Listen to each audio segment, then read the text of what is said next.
The Traveler. The jewel of humanity, sitting high above the last city, quiet. But what if that's wrong? What if the Traveler has been trying to speak with us, but there was no one around to hear it? Our speaker, rest him, was killed during the Red War, and there has been no other to replace him, until maybe now. Welcome back, Guardians, to another Vanguard report. Kaz PhD here. Hope you're enjoying the dawning. I bring strange tidings. Promise and hope, but also a story with frightening potential. Not everyone will like what I have to say here today. Last week, Spider and the Crow felt a presence on the tangled shore. They summoned me to investigate. Spider felt like he was being watched, but Crow felt more. He had received visions, dreams, and in them, he was flying all around the system. I tracked down these fragmented clues to the European Dead Zone, the Cosmodrome, the Dreaming City, even Luna, and each time I found a feather made of light. Each time, Crow's clues matched exactly with the feather's location.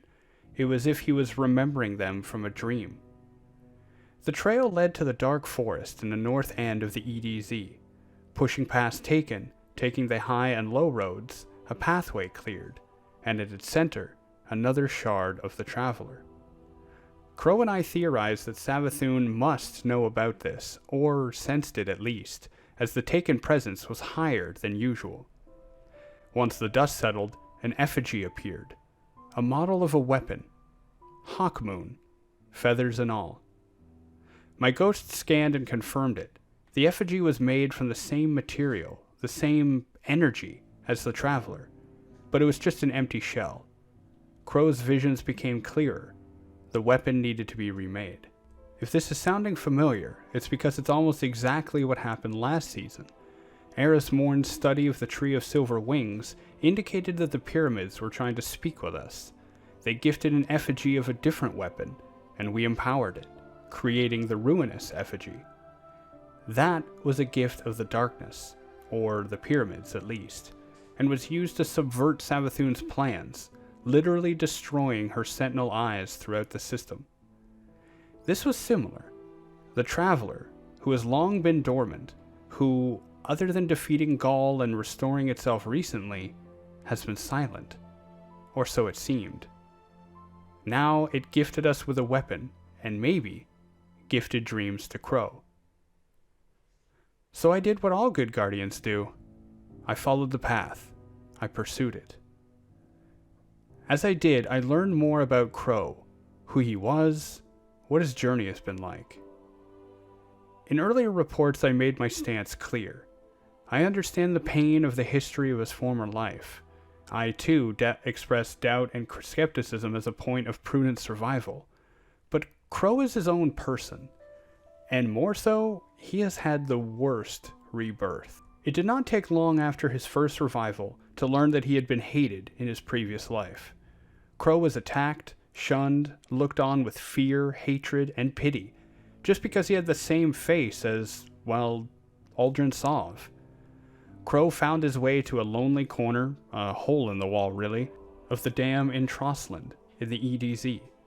He met and saved a warlock, but left before she could see his face. He wore a helmet to hide his identity so he could see Guardians, learn about them even from afar. He lived in squalor, in hiding, hated by everyone around him. Then he was rescued by Spider. Clothed, armed, and named by the Baron of the Tangled Shore, Crow was given new purpose, but his ghost was mutilated. Spider told me himself, rigged Glint to explode should Crow ever act against him, stray too far. I have to tell you, Spider was fortunate that it was me hearing this. I know too many Guardians too quick on the draw, and honestly, it would be hard to blame them. For all that Aldrin did, and for all the connections and influence Spider has, Spider needs to be reminded that we are not pushovers.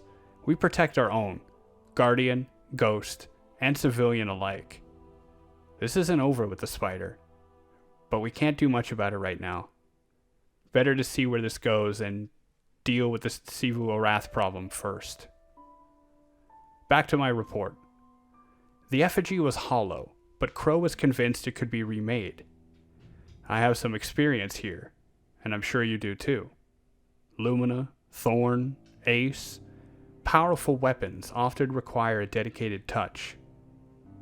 So we remade it, piece by piece, filling it with the Traveler's energy. As we did, Crow's visions became clearer. He saw the Traveler, he felt its presence, even believed he heard its dreams. Why is this important? Well, not long ago, while working with the Hidden, I was able to uncover information about previous speakers. You can read the entire text in the lore book Constellations. See, there have been previous speakers, those with a more or less direct line of communication with the Traveler. Specifically, speakers seem to be able to hear the thoughts, dreams, will of the Traveler. Communicating the ideas of a paracausal being is not easy, so often these thoughts present themselves as dreams or visions. Speakers, by the way, predate the collapse. However, since then, the line of communication has been shattered. Not completely broken, just disjointed. The speaker's mask, the one Zavala keeps in his office, it was more than ceremonial. It was an amplifier which helped speakers better hear the Traveler. So, what if Crow can hear the Traveler? It's not the first time Guardians have had visions. I, maybe you, and many more were called to the farm, to the shard of the Traveler after the Red War. Even caged, the Traveler shouted, got its voice out. After Cade died, I heard echoes on Io. Following that allowed me to expand my knowledge of the light, subclass variants and new abilities, powers and wisdom pursued. So what are these dreams? After remaking Hawkmoon, Crow and I celebrated. A campfire, wine, a starry night. I've been on my feet for so long, so dedicated to fighting our enemies and keeping tabs of all growing threats and opportunities. My only rest has been in firearm exercises with Shax, or more recently, the Dawning. It felt good to relax and spend time with an equal. But something strange happened. The next morning, when I picked up Hawkmoon, inspected it, touched it with my bare hand, I too had a vision. I saw the night before, but not through my own eyes, through someone else's. Something or someone was watching Crow and myself. More so, I could feel what the Watcher was feeling, and I started having memories that weren't my own. I am reminded of my sisters, of moments spent by lapping shores, gazing up at infinite stars full of possibilities and wonder. I am left yearning. What is this feeling? I am reminded of my home. I am reminded of the warmth of the sun and the embrace of my family. I am reminded of my father's face. I am reminded of everyone I betrayed, all the blood spilled in the name of immortality.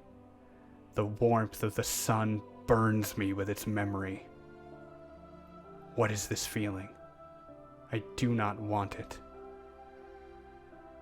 The Watcher's identity is not exactly confirmed, but I believe it to be Savathun. She has been watching us for some time now. If you recall, during the time of the Taken King, calcified fragments left by Oryx formed the Books of Sorrow. While potentially full of lies and discrepancy, it is the closest we have to understanding of both the Hive and their leaders. Savathun's sisters were Oryx, before they became Oryx, and Xivu Arath. Savathun has been watching, manipulating, trying to force us into a corner, and trying to separate us, keep us selfishly divided. It does not surprise me that Savathun is watching us, but to know it was watching me, and Crow specifically, is disturbing. It lends extra weight to what I'm about to say. I believe Crow is important, not just for who he is now, but what he can do. I believe he has a connection to the Traveler we have not seen for some time. His knowledge of the light is more nuanced and accelerated than most new lights. These dreams could be the normal connection we all have, or they could be something more. One interesting test to consider. The Constellation's lore book states that speakers attracted ghosts. Ghosts could feel a speaker's connection to the Traveler, and until those ghosts found their guardian, they would often find and follow the speaker. Perhaps we should test this. See if ghosts feel this connection with the Crow. Maybe they won't, or maybe they will in time. What would that mean for us? I am no politician, so I do speak out of place, but you are here for my perspective, so I give it. Humanity's leadership has been fragmented since the Red War, and to be honest, the framework wasn't the best to begin with. A consensus overseen by one delegate to the Traveler? If this year has taught us two things, the first is that the Traveler, while maybe having good intentions for us, should not be our only leg to stand on. We are strong. We are capable. We should build cooperation, not dependency. Will Crow become the next speaker? What will happen if he does? As you know, there are many who are not ready. Crow remains hidden from most for now. Guardians and civilians alike may have a hard time with Crow on his own. Provide him a place of authority such as Vanguard Hunter Leader or Speaker? There could be riots. However, the second thing this year has taught us is that we need to understand and use the resources and allies we have, rather than shun something or someone because we don't trust or understand it. We need to keep our eyes on them and learn from them. I will continue to monitor the situation. My trust in Crow has grown, and even if that trust will prove dangerous, I am keeping my eyes on the situation and steering it as best as I can. Crow is earnest and wants to do better, and I want to give him that chance. That will wrap up my report. Zevo Wrath has not made any new overtures recently, and I saw that Osiris is safe in the tower. Europa's secrets continue to be uncovered, and I will continue these reports as best I can. As we go into the dawning, I want Guardians everywhere to remember, this has been a hard year, one of the hardest. I couch my words between strategy reports, but I truly wish you a happy dawning, a time of peace, cooperation, relaxation even. Enjoy time with those you care about. Stay warm. As always, be safe, be kind, and I'll see you next time, Guardians. Bye now.